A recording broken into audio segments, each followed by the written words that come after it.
بسم اللہ الرحمن الرحیم۔ دنیا کے اندر پائی جانے والی کتابوں میں سے کتاب ہدایت، کتاب رہنمائی، کتاب نور، اللہ تعالیٰ کی کتاب، اللہ تعالیٰ کا قرآن، اللہ تعالیٰ کا کلام قرآن مجید ہے۔ یہ آج سے 1400 سال پہلے نازل ہونے والی ایک ایسی کتاب ہے جس کے اندر قیامت تک آنے والی انسانیت کی رہنمائی کے لیے،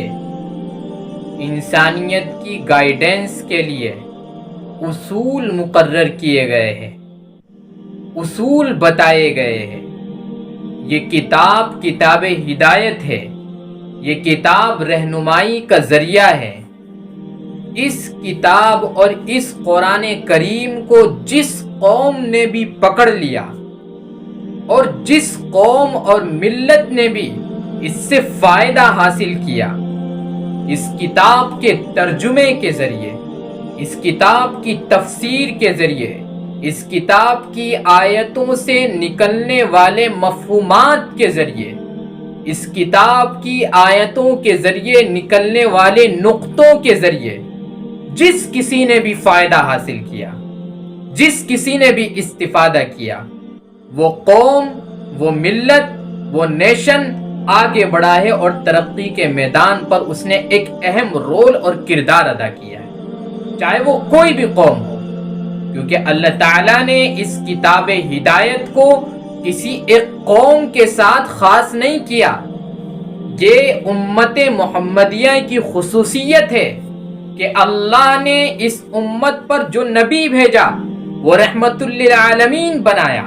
رحمت للمسلمین نہیں بنایا۔ اور اللہ نے جو اس نبی پر کتاب نازل کی اور جو اس امت کو کتاب سپرد کی، وہ کسی ایک مخصوص قوم کے لیے، کسی مخصوص کمیونٹی کے لیے نہیں دی گئی، بلکہ وہ پوری کائنات میں بسنے والی انسانیت کے لیے دی گئی ہے۔ جو چاہے اس سے فائدہ حاصل کرے، جو چاہے اس سے استفادہ کرے، اس میں کسی کی روک ٹوک نہیں ہے۔ جن لوگوں نے اس کلام کے ذریعے، اس کتاب کے ذریعے استفادہ کیا ہے، وہ عزت کے اعلیٰ مقام پر فائز ہوئے ہیں اور بلندی کے مقام کو انہوں نے چھوا ہے۔ آج سے پہلے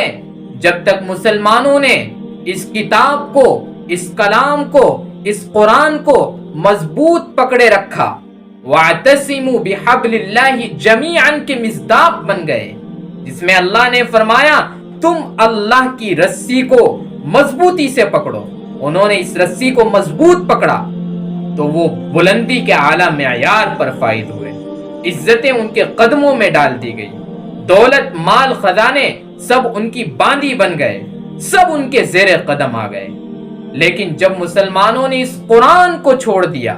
اس کتاب کو چھوڑ دیا، اس وقت سے مسلمان ذلیل و خوار ہو رہے ہیں۔ ایک واقعہ آپ کو بتاتا ہوں۔ شیخ الہند رحمت اللہ علیہ، مولانا محمود حسن دیوبندی جب مالٹا کے قید خانے میں 3 سال گزار کر آئے تو دیوبند کے اندر ایک بہت بڑی کانفرنس بلائی گئی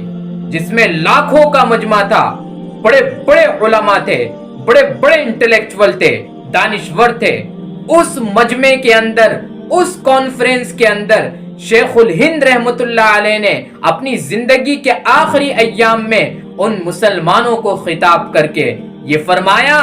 کہ لوگوں، میں نے تو اپنے 3 سال کے قید کے زمانے میں مسلمانوں کی زبوحالی کے، مسلمانوں کے زوال کے، مسلمانوں کے ذلیل ہونے کے 2 سبب سمجھے ہیں۔ پورا مجمع ہمتن گوش ہو گیا۔ تمام علماء، بڑے بڑے مفسر، جس میں مولانا حسین احمد مدنی رحمت اللہ علیہ، جس میں شبیر احمد عثمانی رحمت اللہ علیہ، بڑے بڑے علماء کا مجمع تھا، تمام ہمتن گوش ہو گئے۔ آخر یہ بزرگ جس نے اپنی پوری زندگی انگریزوں سے لڑنے میں گزار دی، جس نے اپنے بدن کا گوشت انگریزوں کے لڑنے میں جلا دیا، جس نے انگریزوں کی اس طریقے سے انہوں نے مجاہدہ کیا۔ ایک انگریز کہتا ہے اگر شیخ الہند رحمت اللہ علیہ کی جسم کو جلا کر خاک کر دیا جائے تو ان کے بدن کی راکھ سے بھی انگریزی دشمنی کی بو نظر آئے گی۔ یہ بزرگ شخص اپنے زندگی کے آخری مرحلے میں اب امت کے سامنے اپنا کیا تجربہ پیش کرنا چاہتا ہے؟ تمام ہم وطن گوش ہو گئے۔ شیخ الہند رحمت اللہ علیہ نے فرمایا، مسلمانوں کی زبو حالی کے اور ان کے زوال کا سب سے پہلا سبب مسلمانوں کا قرآن کو چھوڑنا ہے، قرآن سے اپنے واسطے کو ختم کر دینا ہے۔ چاہے قرآن سے واسطہ ختم ہو اس کو نہ سمجھنے کے ذریعے، چاہے قرآن سے اپنا واسطہ ختم ہو اس کو نہ پڑھنے کے ذریعے، چاہے قرآن سے اپنا واسطہ ختم ہو اپنے بچوں کو اس کی تعلیم نہ دلوانے کے ذریعے۔ اور دوسری بات شیخ الہند نے فرمائی، مسلمانوں کے زوال کا دوسرا سبب آپسی اختلافات ہیں۔ یہ دو سبب شیخ الہند رحمت اللہ علیہ نے اپنی زندگی کے آخری مرحلے میں پوری زندگی کے تجربوں کا نچوڑ بتایا کہ جب تک مسلمانوں کے اندر ان دو سبب پائے جائیں گے، جب تک یہ دو سبب ختم نہیں ہوں گے، اس وقت تک مسلمان بلندی کے اعلیٰ معیار پر فائز نہیں ہو سکتا ہے۔ جب تک مسلمانوں کا تعلق قرآن سے وہ نہیں ہو جائے گا جو صحابہ کا تعلق قرآن سے تھا، جب تک مسلمانوں کا تعلق قرآن سے ایسا نہیں ہو جائے گا جیسے ائمہ کا تعلق قرآن سے تھا، امام ابو حنیفہ کا تعلق قرآن سے تھا، امام شافعی کا تعلق قرآن سے تھا، امام محمد کا تعلق قرآن سے تھا، احمد ابن حنبل کا تعلق جیسا قرآن سے تھا، جب تک مسلمانوں کا قرآن سے ایسا تعلق نہیں ہوگا، شیخ الہند رحمت اللہ علیہ کی زبانی مسلمان کبھی بھی عزت نہیں پا سکتے۔ اور جب تک آپسی اختلافات رہیں گے، یاد رکھیے اس وقت تک مسلمان کبھی عزت نہیں پا سکے گا، کیونکہ اللہ بھی فرماتا ہے وَاعْتَصِمُوا بِحَبْلِ اللَّهِ جَمِيعًا وَلَا تَفَرَّقُوا، الگ الگ نہ بٹ جانا، تفرقہ بازی نہ کر لینا، اختلاف نہ کر لینا۔ اختلاف ہوتا ہے لیکن اختلاف کے اندر مخالفت کرنا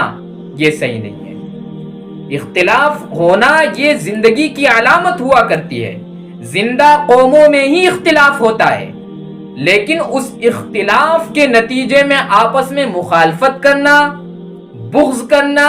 کینہ کرنا، حسد کرنا، ایک دوسرے کے بارے میں بغض پیدا کرنا، ایک دوسرے کی چغل خوری کرنا، غیبت کرنا، جب یہ اختلاف اس نتیجے پر لے جائے تو یاد رکھیے یہ ایسا اختلاف ہے جو امت کو تباہی کے دہانے پر لے جا کر کھڑا کر دیتا ہے۔ اس لیے قرآن کریم کو مضبوطی سے پکڑے، اور صرف قرآن کو مضبوطی سے پکڑنا یہ نہیں ہے کہ اس کو ہاتھ سے مضبوطی سے پکڑ لیا جائے۔ ایک اور واقعہ کوٹ کرتا ہوں، علامہ اقبال رحمت اللہ علیہ اپنے بچپن کے زمانے میں قرآن شریف پڑھ رہے تھے، والد محترم آئے، والد محترم کہنے لگے کیا پڑھ رہے ہو؟ اقبال صاحب کہنے لگے قرآن شریف پڑھ رہا ہوں۔ تو والد محترم نے کہا اس طرح قرآن پڑھتے ہیں؟ علامہ اقبال حیران ہو گئے۔ تو والد محترم نے کہا اقبال قرآن ایسے پڑھو جیسے تمہارے دل پر قرآن نازل ہو رہا ہے، فَإِنَّهُ نَزَّلَهُ عَلَى قَلْبِكَ، ہم نے قرآن کو اے نبی آپ کے دل پر اتارا، جیسے قرآن کریم پیغمبر محمد صلی اللہ علیہ وسلم کے دل پر نازل ہوا، جیسے آپ کے قلب اطہر پر نازل ہوا، اس کیفیت کے ساتھ قرآن پڑھو۔ جب تو قرآن کے پڑھنے کا فائدہ ہے، جب تو یہ قرآن تمہاری زندگی کے اندر تمہیں رہنمائی دے گا، جب یہ قرآن تمہاری زندگی کے اندر تمہیں عزتیں بخشے گا۔ تو علامہ اقبال نے اپنے شعر و شاعری کے زمانے میں ایک شعر کہا تھا اپنے والد محترم کے اس تنبیہ کے نتیجے میں، تیرے ضمیر پہ نہ ہو جب تک نزول کتاب، گرہ کشاہ نہ رازی نہ صاحب کشاف، جب تک دل پر، جب تک قلب پر قرآن کریم نازل نہیں ہوگا، اللہ کی کتاب نازل نہیں ہوگی، ایسے نہیں پڑھا جائے گا جیسا کہ دل پر نازل ہو رہا ہے، قرآن کے معنی کو سمجھ کر نہیں پڑھا جائے گا، اس کی تفسیر کو سمجھ کر نہیں پڑھا جائے گا، گرہ کشا ہے نہ رازی نہ صاحب کشاف، گرہ نہیں کھلے گی، گرہ نہیں کھلے گی، بلندی عزت رفعت کی جو گرہ لگی ہوئی ہے، جو گانٹھ بندھی ہوئی ہے وہ نہیں کھلے گی، نہ رازی نہ صاحب کشاف، چاہے امام راضی کی تفسیر کبیر پڑھ لیجئے، چاہے امام زمخشری کی کشاف پڑھ لیجئے، جب تک قرآن کریم کو ایسے نہ پڑھا جائے جیسا کہ دل پر نازل ہو رہا ہے، جب تک وہ کیفیت نہ پیدا ہو جائے کہ قرآن کریم پڑھنے کے بعد قرآن سے انسپریشن ملے، قرآن ہمیں انسپائر کرے، قرآن ہمیں موٹیویٹ کرے، قرآن سے ہمیں موٹیویشن ملے، جب تک یہ کیفیت، یہ حال، یہ کنڈیشن نہ پیدا ہوگی، جب تک ہمیں اس قرآن کریم کے ذریعے بلندی، عزت، رفعت نہیں مل سکتی۔ قرآن سے بڑا دنیا کے اندر کوئی موٹیویشن نہیں ہو سکتا۔ بھلا مسلمان کے لیے، ایک ایمان والے کے لیے قرآن سے بڑی کوئی چیز موٹیویشن ہو سکتی ہے؟ کوئی قرآن سے زیادہ مسلمانوں کو موٹیویٹ نہیں کر سکتی۔ قرآن پڑھ کر تو دیکھیے، اس کو سمجھ کر تو دیکھیے، اس کے معنی کو، اس کے مفہوم کو اپنے دل پر اتار کر دیکھیے، پھر دیکھیے قرآن آپ کو کیسے موٹیویٹ کرتا ہے۔ آپ کو سٹار لوگوں کے ذرا ذرا سے جملے موٹیویٹ کر دیتے ہیں۔ میں دعویٰ کرتا ہوں کہ جو بات آپ کو موٹیویٹ کرتی ہے وہ دراصل اس کا ماخذ قرآن کریم ہوتا ہے۔ اس میں کیا بتایا جاتا ہے؟ آپ کو موٹیویشنل سپیکر یہی تو بتاتے ہیں کہ آپ اپنی زندگی کے اندر سٹرگل کرے، محنت کرے، کبھی مایوس نہ ہو، کبھی امید نہ چھوڑے، آگے بڑھتے رہے، خواب کے پیچھے چلے، یہ کرے وہ کرے۔ یہ تمام چیزیں قرآن کریم کے اندر ہے، قرآن کریم کے اندر موجود ہے۔ آپ جد و جہد کرے، محنت کرے۔ ان اللہ لا یغیر ما بقوم حتی یغیروا ما بانفسہم، یہ قرآن کے اندر ہے۔ خدا نے آج تک اس قوم کی حالت نہیں بدلی جسے نہ ہو خیال اپنی حالت کے بدل، یہ قرآن کریم کے اندر ہے۔ بھلا قرآن سے بڑا موٹیویشن مسلمانوں کے لیے کوئی ہو سکتا ہے؟ ضرورت اس بات کی ہے ہم قرآن کو اس کیفیت، اس کنڈیشن کے ساتھ پڑھیں اور سمجھیں جس کنڈیشن اور کیفیت کے ساتھ ہمیں قرآن موٹیویٹ کر سکتا ہے، انسپائر کر سکتا ہے۔ اس لیے دوسرے لوگوں کے الفاظ سے